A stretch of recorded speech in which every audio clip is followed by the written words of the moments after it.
बुद्धि की प्रशंसा, ज्ञान का साधन तथा उसकी महिमा।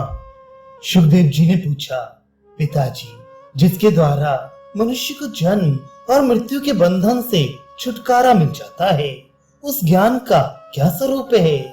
प्रवृत्ति धर्म से मुक्ति होती है या निवृत्ति धर्म से? ये मुझे बताइए। व्यास जी ने कहा, बेटा, जो बुद्धिमान हैं, वे ही खेलने के लिए स्थान और रहने के लिए घर बना सकते हैं। वे ही रोगों को पहचान कर उन पर ठीक ठीक दवा का प्रयोग कर सकते हैं। बुद्धि से ही अर्थ प्राप्त होता है और बुद्धि ही कल्याण करती है। यद्यपि सब राजा एक से ही होते हैं, किंतु उनमें जो बुद्धि में बड़ा चढ़ा होता है, वही राज्य का उपभोग और दूसरों पर शासन करता है। प्राणियों के स्थूल सूक्ष्म या छोटे बड़े का भेद बुद्धि से ही जाना जाता है। बुद्धि ही सबकी परम गति है। संसार में जो नाना प्रकार के प्राणी हैं, उनके जन्म पर दृष्टि रखते हुए उन्हें जरायुज, अंडज, स्वेदज और उद्भिज इन चार भागों में विभक्त किया जाता है। स्थावर प्राणियों से जंगमों को श्रेष्ठ समझना चाहिए, क्योंकि उनमें चलने फिरने आदि की शक्ति होती है। जंगम जीवों में भी बहुत पैर वाले और दो पैर वाले, ये दो तरह के प्राणी होते हैं। इनमें बहुत पैर वालों की अपेक्षा दो पैर वाले श्रेष्ठ होते हैं। दो पैर वालों के भी दो भेद हैं, मनुष्य और खेचर। खेचरों से मनुष्य ही श्रेष्ठ हैं, क्योंकि उन्हें अन्न आदि भोगने की सुविधा प्राप्त है। मनुष्य भी दो प्रकार के होते हैं, उत्तम और मध्यम। मध्यम मनुष्य की अपेक्षा विशुद्ध ज्ञान प्राप्त करने के कारण उत्तम मनुष्य श्रेष्ठ है।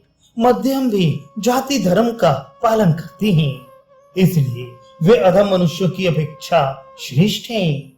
मध्यम मनुष्यों के भी दो भेद हैं, धर्म के ज्ञाता और धर्म के अनभिज्ञ। इनमें धर्मज्ञ ही श्रेष्ठ है, क्योंकि उनमें कर्तव्य और अकर्तव्य का विवेक होता है। धर्म के जानने वाले भी दो प्रकार के होते हैं, वेद के जानकार और वेद को न जानने वाले।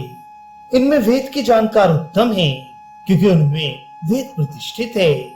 वेद के जानकार भी दो तरह के होते हैं, एक प्रवचन करने में कुशल होते हैं, दूसरे नहीं।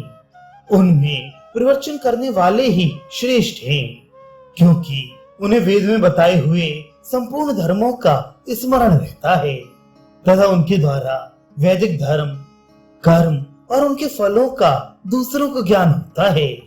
प्रवचन करने वाले विद्वान भी दो प्रकार के हैं, एक आत्म तत्व को जानते हैं और दूसरे नहीं। इनमें आत्मज्ञ पुरुष ही श्रेष्ठ है, क्योंकि वे जन्म और मृत्यु के तत्व को समझते हैं। जो प्रवृत्ति और निवृत्ति रूप दोनों धर्मों को जानता है, वही सर्वज्ञ, सर्ववेत्ता, त्यागी, सत्य संकल्प, सत्यवादी, पवित्र और शक्तिमान है। जो वेद शास्त्र का ज्ञाता है और तत्व का निश्चय करके ब्रह्म ज्ञान में स्थित हो गया है, उसे ही देवता लोग ब्राह्मण मानते हैं। बेटा, जो लोग ज्ञानवान होकर बाहर और भीतर व्याप्त परमात्मा और पुरुष का साक्षात्कार कर लेते हैं, वे ही देवता और वे ही द्विज हैं। उन्हीं में ये संपूर्ण विश्व प्रतिष्ठित है। उनके महात्म्य की कहीं तुलना नहीं है। वे जन्म, मृत्यु और कर्म की सीमा को लांघकर समस्त प्राणियों के अधीश्वर और स्वयंभू होते हैं। भीष्म जी कहते हैं, युधिष्ठिर, इस प्रकार महर्षि व्यास के उपदेश को सुनकर सुखदेव जी ने उसकी भूरी प्रशंसा की और मोक्ष धर्म के विषय में पूछने के लिए उत्सुक होकर इस प्रकार कहा, पिताजी, प्रज्ञावान, वेदवेत्ता, याज्ञिक, दोष दृष्टि से रहित तथा शुद्ध बुद्धि वाला पुरुष प्रत्यक्ष और अनुमान से अज्ञात अलौकिक ब्रह्म को किस प्रकार प्राप्त होता है? तप, ब्रह्मचर्य, सर्वस्व का त्याग, मेधा शक्ति, सांख्य अथवा योग, इनमें से किस साधन के द्वारा तत्व का साक्षात्कार होता है? मनुष्य मन और इंद्रियों को किस उपाय से एकाग्र कर सकता है? ये सब बातें बताने की कृपा कीजिए। व्यास जी ने कहा, बेटा, विद्या, तप, इंद्रिय निग्रह और सर्व त्याग के बिना कोई भी सिद्धि नहीं पा सकता। संपूर्ण महाभूत विधाता की पहली सृष्टि हैं। वे प्राणियों के शरीर में भरे हुए हैं। पृथ्वी से देह का निर्माण हुआ है। चिकनाहट और पसीने आदि जल के अंश हैं और अग्नि से नेत्र तथा वायु से प्राण और अपान उत्पन्न हुए हैं। नाक कान आदि के छिद्र आकाश तत्व के स्वरूप हैं। चरणों में विष्णु, हाथों में इंद्र और उधर में अग्नि देवता भोक्ता रूप में स्थित रहते हैं। कानों में श्रोत्र इंद्रिय और दिशाएं हैं। जिह्वा में वाक इंद्रिय और सरस्वती देवता का निवास है। कान, त्वचा, नेत्र, जिह्वा और नासिका ये 5 ज्ञान इंद्रियां हैं और उन्हें विषय अनुभव का द्वार बतलाया गया है।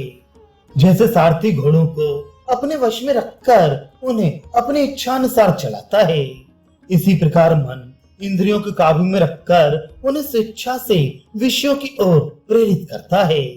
किंतु हृदय में रहने वाला जीवात्मा उस मन पर भी सदा शासन किया करता है। जैसे मन संपूर्ण इंद्रियों का राजा और उन्हें विषयों की ओर प्रेरित करने तथा रोकने में समर्थ है, उसी प्रकार हृदय स्थित जीवात्मा भी मन का स्वामी तथा उसके नित्य अनुग्रह में समर्थ है। इंद्रियों के रूप, रस आदि विषय, स्वभाव, शीत उष्ण आदि, चेतना, मन, प्राण, अपान और जीव ये देहधारियों के शरीर में सदा मौजूद रहते हैं। इस प्रकार विद्वान पुरुष 5 इंद्रिय, 5 विषय और 6 स्वभाव आदि ये गुण इन 16 तत्वों से आवृत अपने विशुद्ध आत्मा का बुद्धि के द्वारा अंतःकरण में साक्षात्कार करता है। इस महान आत्मा का दर्शन नेत्रों अथवा संपूर्ण इंद्रियों से नहीं हो सकता। ये विशुद्ध मन रूपी दीपक से ही बुद्धि में प्रकाशित होता है। परमात्मा शब्द, स्पर्श, रूप, रस और गंध से हीन, अविकारी तथा शरीर और इंद्रियों से रहित है, तो वे शरीर के भीतर ही इसका अनुसंधान करना चाहिए। जो इस विनाशील शरीर में अव्यक्त भाव से स्थित परमेश्वर का ज्ञानमय दृष्टि से निरंतर साक्षात्कार करता रहता है, वह मृत्यु के पश्चात ब्रह्म भाव को प्राप्त हो जाता है। ज्ञानी जन विद्या और उत्तम कुल से युक्त ब्राह्मण में तथा गौ, हाथी, कुत्ते और चांडाल में भी समान दृष्टि रखने वाले होते हैं, जिससे यह संपूर्ण जगत व्याप्त है। वह परमात्मा समस्त चराचर प्राणियों के भीतर निवास करता है। जब जीवात्मा संपूर्ण प्राणियों में अपने को और अपने में संपूर्ण प्राणियों को स्थित देखता है, उस समय वह ब्रह्म भाव को प्राप्त हो जाता है। अपने शरीर के भीतर जैसा आत्मा है, वैसा ही दूसरों के शरीर में भी है। जिस पुरुष को निरंतर ऐसा ज्ञान बना रहता है, वह अमृतत्व मोक्ष को प्राप्त होता है। जो संपूर्ण प्राणियों का आत्मा होकर सबके हित में लगा हुआ है, जिसका अपना कोई मार्ग नहीं है, तथा जो ब्रह्म पद को प्राप्त करना चाहता है, उसके मार्ग की खोज करने में देवता भी मोहित हो जाते हैं। जैसे आकाश में चिड़ियों के और जल में मछलियों के चलने के चिन्ह दिखाई नहीं पड़ते, उसी प्रकार ज्ञानियों की गति का भी किसी को पता नहीं चलता।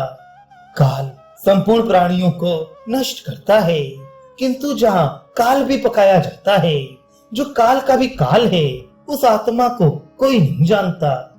परमात्मा ऊपर, नीचे, इधर उधर अथवा बीच में नहीं है। वह किसी एक स्थान से दूसरे स्थान को गमन नहीं करता। संपूर्ण लोक उसके भीतर ही स्थित है। कोई भी स्थान उसके स्वरूप से बाहर नहीं है। यदि कोई धनुष से छूटे हुए बाण अथवा मन के समान वेग से निरंतर दौड़ता रहे, तब भी जगत के कारण स्वरूप उस परमेश्वर का अंत नहीं पा सकता। वह सूक्ष्म से भी अत्यंत सूक्ष्म है, तथा उससे बढ़कर स्थूल भी कोई दूसरी वस्तु नहीं है। उसके सब ओर हाथ पैर हैं, सब ओर नेत्र हैं, तथा सब ओर सिर, मुख और कान हैं, क्योंकि वह संसार में सबको व्याप्त करके स्थित है। छोटे से छोटा और बड़े से बड़ा भी वही है। यद्यपि वह सब प्राणियों के भीतर स्थित रहता है तो भी उसको कोई देख नहीं पाता। क्षर और अक्षर भेद से दो प्रकार के पुरुष हैं। संपूर्ण भूत तो क्षर अर्थात विनाशी हैं और दिव्य अमृत स्वरूप चेतन आत्मा अक्षर अर्थात अविनाशी है। हंस नाम से जिस अविनाशी जीवात्मा का प्रतिपादन किया गया है वे कूटस्थ अक्षर ही है। इस प्रकार जो विद्वान उस अक्षर आत्मा को यथार्थ रूप से जान लेता है वह जन्म और मृत्यु के बंधन से छुटकारा पा जाता है।